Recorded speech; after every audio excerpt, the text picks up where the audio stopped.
이제 마가복음으로 다시 돌아가서 하나님의 말씀을 살펴보고 은혜를 나누도록 하겠습니다. 변화산에서 내려오신 예수님께서 한 아이를 고쳐주셨습니다. 이 아이는 귀신에게 붙들려서 말을 하지 못하고 듣지 못하고 또 자주 물과 불에 뛰어드는, 경련을 일으키며 물과 불에 뛰어드는 그런 아이였습니다. 이 말씀을 통해서 우리에게 주시는 주님의 메시지가 몇 개 있습니다. 첫째는 제자들이 있어야 될 삶의 현 주소를 말씀하고 있습니다. 제자들은 방금 전에 변화산에서 아주 황홀한 경험을 했습니다. 예수님의 용모가 변화됐습니다. 그 모습을 봤어요. 하늘에서 엘리야와 모세가 내려와서 예수님과 대화하는 장면을 보았습니다. 아마 하늘의 광채가 그 세 분의 주위를 둘러쌌을 것입니다. 그들의 마음은 계속 이 상태로, 이 황홀경의 상태로 있기를 원했습니다.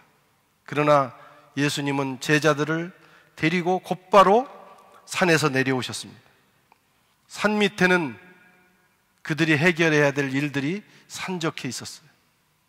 그 중에 귀신 들려 말 못하고 물과 불에 뛰어드는 이 아이를 고치는 일이 있었습니다. 여러분, 이 두 사건이 얼마나 대조적입니까? 산꼭대기는 그야말로 하나님의 나라입니다. 황홀하고 신령한 하나님의 나라. 그냥 거기 머물러서 계속 그 장면만 보고 있으면 좋을 것 같은 그런 하나님의 나라입니다. 그런데 산에서 내려오자마자 일상의 문제들이 펼쳐지고 있습니다.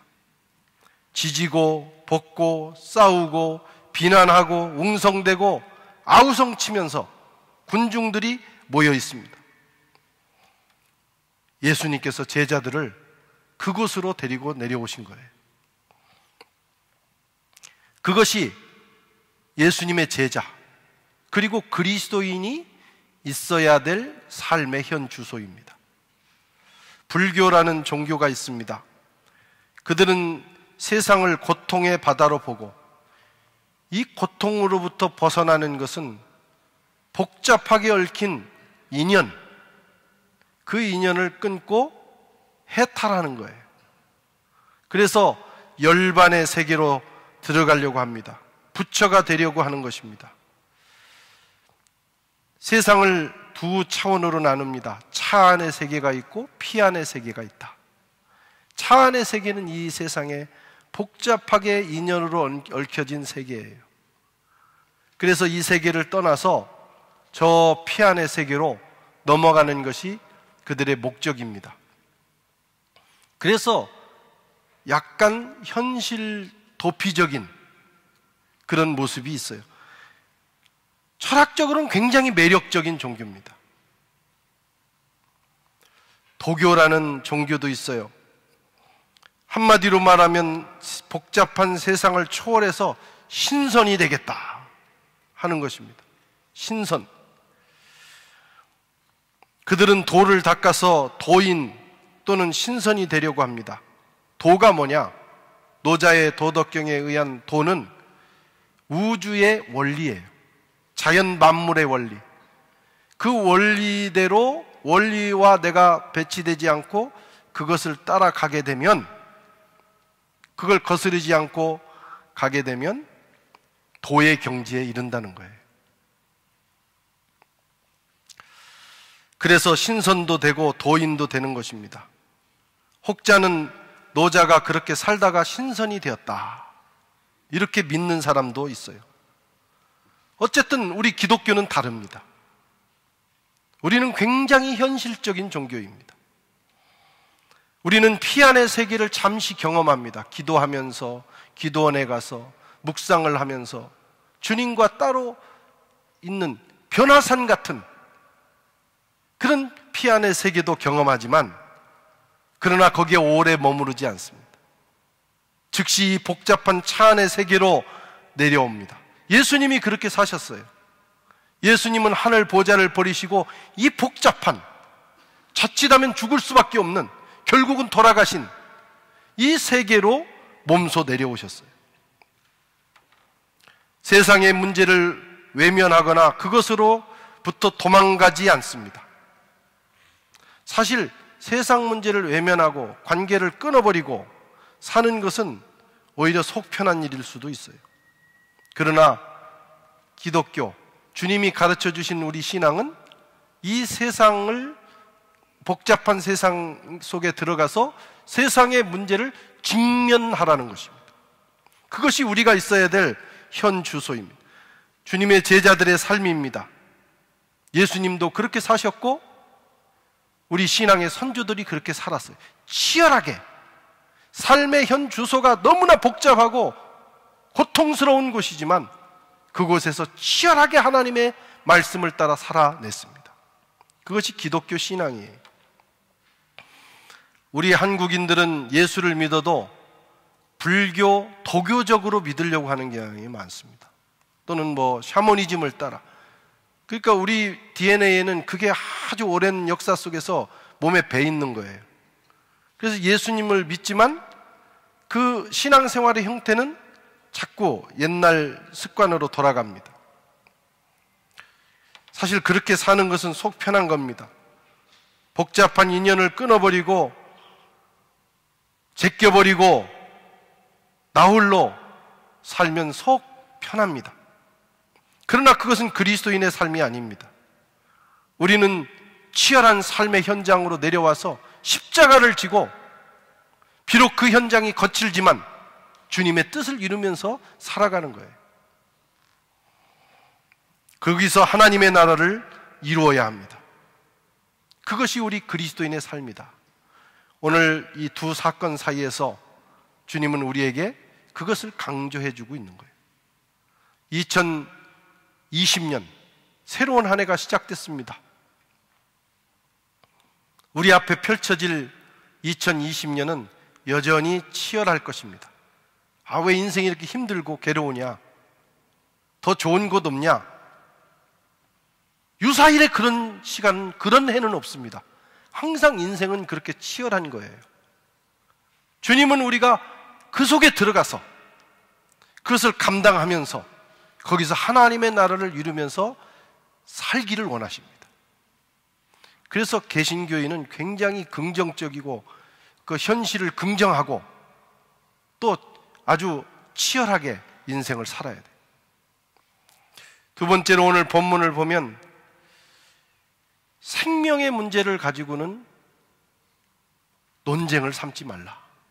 생명의 문제를 앞에 두고 논쟁이 있어서는 안 된다 하는 것을 보여주고 있어요. 예수님이 세 제자를 데리고 산 아래로 내려왔더니 예수님의 남은 제자들을 둘러싸고 군중과 제자들 사이에 또 그 안에서 심한 변론이 벌어지고 있었어요. 서기관들이 가세했습니다. 14절에 보면 이에 그들이 제자들에게 와서 보니 큰 무리가 그들을 둘러싸고 서기관들이 그들과 더불어 변론하고 있더라. 그들의 변론이 아주 고도의 신학적인 논쟁일 수도 있고 심오한 철학 변론일 수도 있습니다. 아니면 그냥 일상적인 비난, 공격일 수도 있어요. 그것이 고상하든지 그렇지 않든지 지금은 그럴 상황이 아니라는 거예요. 우리가 때로는 토론도 하고 변론도 해야 될 때가 있지만 지금은 아니라는 거예요. 왜 아닙니까? 지금 한 아이가 죽어가고 있어요. 한 아이의 생명이 죽어가고 있어요. 고통당하는 인생을 옆에 두고 꺼져가는 생명을 옆에 두고 하는 그들의 모든 논쟁은 무가치하다는 것입니다. 무익하다는 것입니다. 생명보다 더 중요한 것은 없어요. 오히려 생명 살리는 일을 옆에 두고 논쟁을 하는 일은 범죄에 가까운 것입니다. 사실 변론 자체는 유익하지 않습니다. 사람이 변론을 하다 보면 마지막 결론은 꼭 싸움으로 가요. 그게 동양인이나 서양인이나 마찬가지입니다. 그런데 우리 동양인이 조금 더 그게 강해요. 왜냐하면 우린 감정적인 사람들이, 서양 사람들은 이성적으로 판단을 하기 때문에 그렇게 변론하고도 끝나고 나면 툭툭 터는 경향이 있더라고요. 근데 다 터는 건 아닌 것 같더라고. 또 사람이라는 게 그럴 수가 없어요. 근데 우리 한국 사람들은 이 말을 하고 변론을 하다가 상처를 받습니다. 그래서 그건 마지막에 싸움으로 가고, 잘 끝났어도 집에 가서 곱씹게 되고, 그래서 결국은 좋지 않은 결과를 가져오게 돼요. 디모데후서 2장 23절에도 어리석고 무식한 변론을 버리라. 이에서 다툼이 나는 줄 알미라. 초대교회도 그랬나 봐요. 마지막 결론은 싸우게 되는 것입니다. 그런 시간에 우리는 기도해야 되고, 그런 시간에 성경을 읽고, 그럴 에너지가 있으면 그것을 가지고 생명 살리는 일에 투자해야 됩니다. 여러분, 그것이 하나님의 뜻이고 하나님이 기뻐하시는 삶인 줄로 믿습니다. 특별히 교회들이 시끄러운 이유는 자꾸 이 변론, 말을 많이 하기 때문에 그래요. 말을 적게 하고 하나님의 뜻을 이루는 생명 살리는 일에 에너지를 쏟으면 공동체가 평화로워지고 행복해지고 건강해지게 되는 것입니다. 예수님은 논쟁을 좋아하지 않으셨어요. 악한 자들이 자꾸 시비를 걸었어요. 예수님께 끊임없이 시비를 겁니다. 그러나 주님은 그때마다 아주 단순하게, 심플하게 진리를 말씀하시고 행동해 버리시는 거예요. 거의 터달고 또 얘기하고 답변하고 설명해주고 그렇게 하시지 않으셨어요. 주님은 그 모든 시간과 에너지를 생명 살리는 일에 내놓으셨습니다. 병을 고치시고 귀신을 내어 쫓으시고 잘못된 인생을 바로잡아 주시고 용서해 주시고 위로해 주시고 구원하신 일을 하시다가 마지막은 십자가에서 죽으시는 삶을 사셨어요. 이것이 주님의 모습입니다. 변론하지 말아야 돼요. 그 모든 에너지를 좋은 일에 쏟기에도 부족합니다. 세 번째로는 오늘 본문을 보면 이 아이의 인생 뒤에, 이 아이의 문제 뒤에 마귀의 역사가 있었다 하는 것을 말씀합니다. 모든 인생의 많은 문제 뒤에는 마귀의 역사가 있습니다. 이 아이는 말을 하지 못하고 듣지 못하고 종종 물과 불에 뛰어드는, 몸이 파리해지고 쓰러지는 꼭 간질 같은 증상을 가지고 있었어요. 그런데 성경은 뭐라고 말씀하시느냐? 귀신이, 사단의 세력이 이 아이의 몸과 마음을 잡았기 때문이다. 세상은 이것을 여러 가지로 분석합니다. 유전적인 문제다, 또 신경의 문제다. 하지만 오늘 이 아이의 문제는 성경은 말씀하기를 귀신의 역사다, 악한 영의 역사가 있다고 하는 것입니다. 참 불쌍한 인생이 되었어요. 어려서부터 귀신에게 붙들려서 자기 인생을 살아보지도 못하고 이렇게 완전히 노예가 돼서 살아가는 아이가 있었습니다. 18절에 보면 귀신이 어디서든지 그를 잡으면 거꾸러져 거품을 흘리며 이를 갈며 파리해지는지라. 내가 선생님의 제자들에게 내쫓아 달라고 하였으나 그들이 능히 하지 못하더이다. 귀신이 그랬다. 여러분, 세상의 의학책이나 상담학 책, 심리 상담학 책이나 인간의 문제를 분석하는 책에서 귀신이 그랬다라고 말하지는 않습니다. 그러나 하나님의 말씀은 영적인 원인도 있다 말씀하시는 거예요. 영적인 원인. 마귀가 역사하고 있다는 겁니다. 우리는 마귀, 사탄 또는 어둠의 영들, 그리고 귀신, 하는 이 영적 존재들에 대해서 무시할 때가 많아요. 뭐 아프리카나 아니면 우리 시골의 공동묘지나 갈 때나 그때나 귀신이 있나 생각해가지고 떨지, 이 현대 문명사에서 그런 게 어디 있냐고 그렇게 생각합니다. 없다고 생각을 합니다. 그런데 악한 영들이 가장 좋아하는 게 뭐냐면 없다고 생각해 주는 거예요. 있는데 없다고 자꾸 말하는 거예요. 그러면 아주 판을 깔아주는 거예요.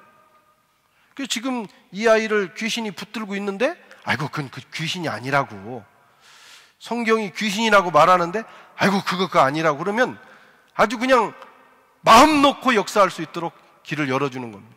그런데 성경은 귀신이다, 이 문제만큼은 악한 영의 역사다 하는 정체를 밝혀주셨어요.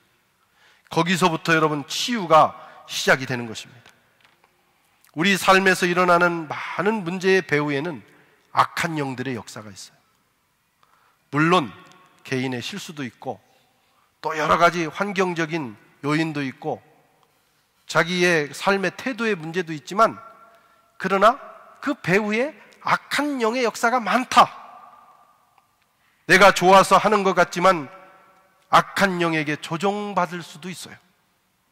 내 생각이라고 나는 생각하는데 그 생각이 귀신이 집어넣는 생각일 수도 있다는 거예요. 그래서 내가 하는 것 같은데 어느 순간에 왜 내가 자꾸 이러지? 할 때는 이것은 단순한 습관이 아니라 악한 영이 나를 그 방향으로 몰고 가는 것이 아닌가 의심해 봐야 되는 것입니다. 영적으로 분별하고 물리쳐야 합니다. 욥이 엄청난 고난을 당했어요. 자식이 다 죽고 재산을 다 빼앗기고 강도를 만나고 마지막에는 자기 몸이 병들어 버렸어요. 욥기에서 뭐라고 말씀합니까? 왜 이런 일이 일어났는가? 사탄이 그렇게 했다. 물론 하나님의 허락하에 됐지요. 그러나 사탄이 그렇게 한 것입니다.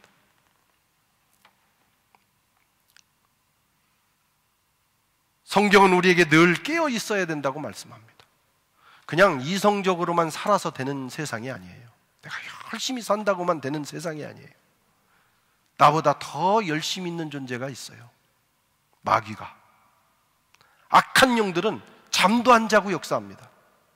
그러니까 인간이 그냥 단순히 열심히 살고 아주 상식적으로 산다고 세상이 다 되는 것이 아니라 영적 싸움을 치열하게 싸우면서 살아야 합니다. 성경은 우리에게 깨어 있어야 된다고 말씀합니다. 마귀가 우는 사자처럼 역사한다. 우는 사자처럼 배가 고파서 막 성욕이 동해서 교미때가 돼서 눈에 불을 쓰고 말이죠, 사람을 찾아다닌다는 거예요.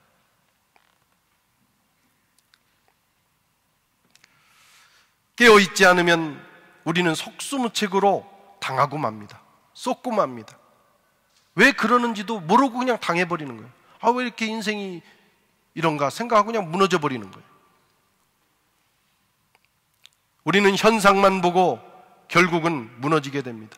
근신하라 깨어라, 너희 대적 마귀가 우는 사자같이 두루 다니며 삼킬 자를 찾나니. 베드로는 그것을 많이 경험했어요. 베드로는 굉장히 의로운 사람이었고 주님을 사랑하는 사람이었지만 수도 없이 넘어졌어요. 처음에는 성격 때문에 넘어지는 줄 알았어요. 근데 나중에 보니까 마귀가 흔드는 거예요, 자꾸. 그래서 그걸 너무나 처절하게 깨달았기 때문에 지금 베드로 사도가 성도들에게 말씀하는 거예요. 깨어 있어야 된다. 그렇지 않으면 마귀에게 당한다. 사도 바울도 마찬가지입니다. 에베소 6장 10절 이하 같이 한번 읽겠습니다. 끝으로 너희가 주 안에서와 그 힘의 능력으로 강건하여지고 마귀의 간계를 능히 대적하기 위하여 하나님의 전신갑주를 입으라. 우리의 시험은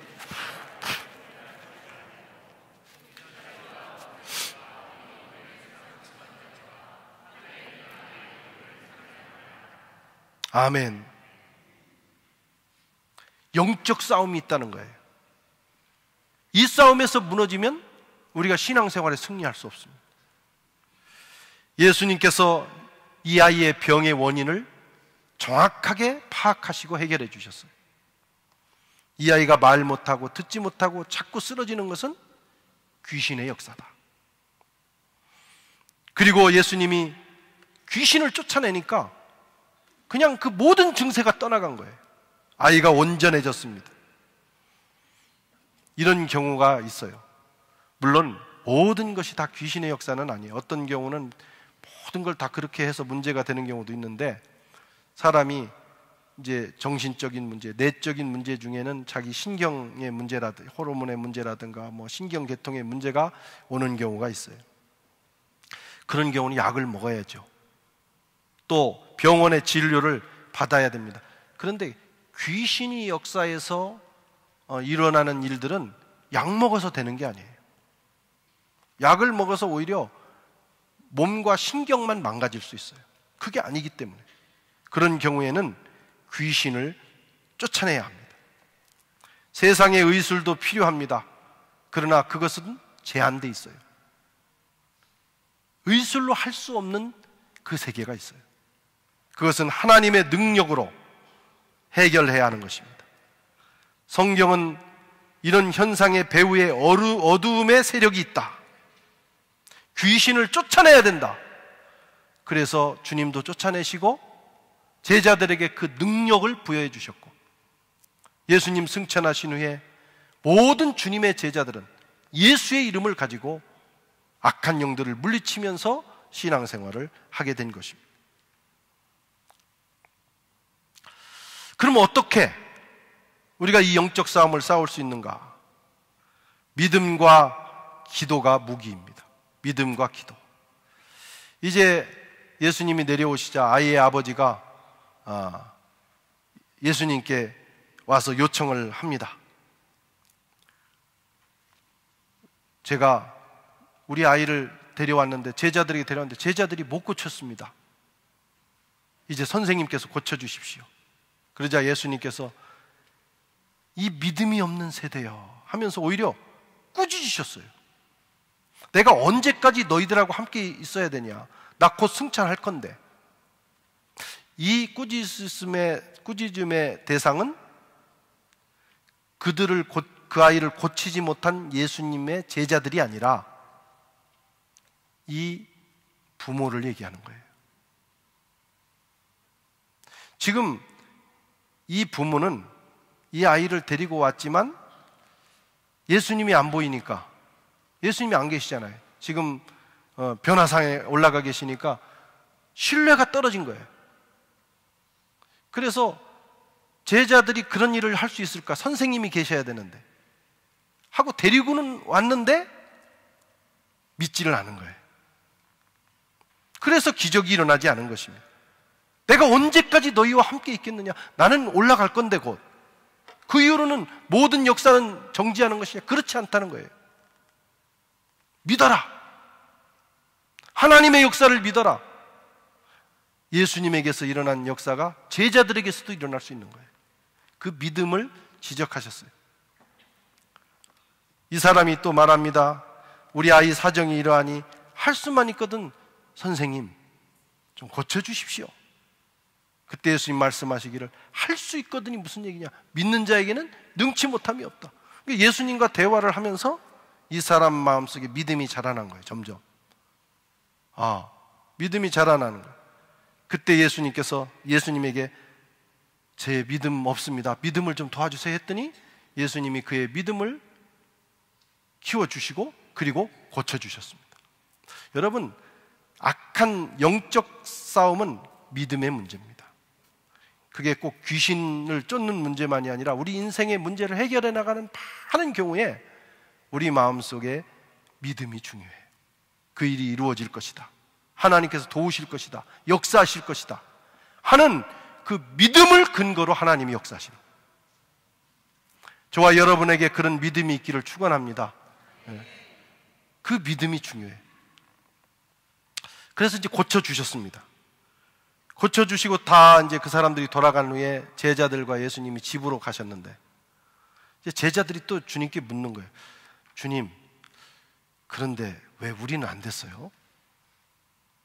저 사람의 믿음이 문제였다고 해서 그랬는데 어쨌든 꼭 그것만 문제입니까? 왜 안 되죠? 예수님은 되고 왜 우리는 안 되죠? 그때 예수님께서 아주 중요한 말씀을 합니다. 예수님이 지금 그 아이의 아버지를 향해서는 그 사람의 문제를 지적했다면 사역자들을 향해서 또 지적하는 거예요. 왜 안 된 줄 아니? 네가 기도를 안 했잖아. 그 하나님의 역사의 통로가 되는 사람에게 기도의 능력이 있어야 돼요. 다른 성경에는 기도와 금식 외에는 이런 유가 나가지 않느니라. 기도와 금식을 통해서 하나님의 능력의 통로를 열어야 합니다. 그때 기적이 일어나는 거예요. 여러분, 영적 싸움, 인생의 영적 승리는 믿음과 기도에 달려 있어요. 우리가 하나님을 믿고 하나님의 말씀을 믿고 하나님이 하실 것을 믿고 기도하고 움직일 때 역사가 일어나는 것입니다. 사랑하는 성도 여러분, 우리가 살아내야 하는 우리 삶의 현장은 치열합니다. 2020년이라고 2019년보다 더 편안하리라고 생각하지 마세요. 사람이 타락한 이후에 주님 오실 때까지 매해 같습니다. 인생은 치열한 것입니다. 어떤 일이 일어날지 모릅니다. 그렇지 않습니까? 우리는 지난 연말부터 벌써 이 프랑스 생활이 녹록하지 않다는 걸 경험하고 있어요. 이게 뭡니까 이게? 지금 그래브를 해도 조금 하다 말아야지 이게 도대체가 모든 삶을 올수덥시키고, 벌써 우리가 적응은 많이 하긴 했지만 그래도 너무 힘들어요. 덕분에 많이 걸어서 다리에 힘도 더 생기고 좋은 면도 있지만 경제도 무너지고 사람들도 얼마나 각박해지는지 사람이 무섭다는 생각을 합니다. 그 성격이 포악해져요. 무슨 일이 일어날지 몰라요. 그런 삶의 상황입니다. 지금 중동에서는 전쟁 전운이 감돌고 우리나라도 복잡하고, 여러분, 우리가 살아내야 되는 2020년은 그런 해입니다. 어떻게 살 것이냐? 피해 잊어버리고 살까요? 주님은 우리가 여기서 승리하라고 말씀하는 거예요. 직면하라고 말씀합니다. 바로 그 해가 하나님의 역사를 이룰, 하나님의 나라를 이룰 해이다. 지금 내가 처한 환경에서 최선을 다해서 살아라. 믿음과 기도로. 여러분, 우리 속에 믿음이 없으면, 그리고 기도하지 않으면 절대로 승리할 수 없어요. 악한 영이 또 역사하고 있기 때문입니다. 인생은 아주 복잡한 거예요. 믿음과 기도로 무장해야만 이 복잡하고 치열한 인생을 승리로 이끌 수 있어요. 이제 새해를 시작했습니다. 저와 여러분들에게 하나님께서 믿음을 부어주시기를 바랍니다. 그리고 기도하십시오. 기도. 여기서 아멘만 하지 마시고 실제로 집에 가서 기도하시고 기도의 자리에 나오셔서 무릎 꿇고 기도하면서 이 인생을 뚫고 나가셔야 됩니다. 아멘. 승리가 있을 줄로 믿습니다. 기도하겠습니다.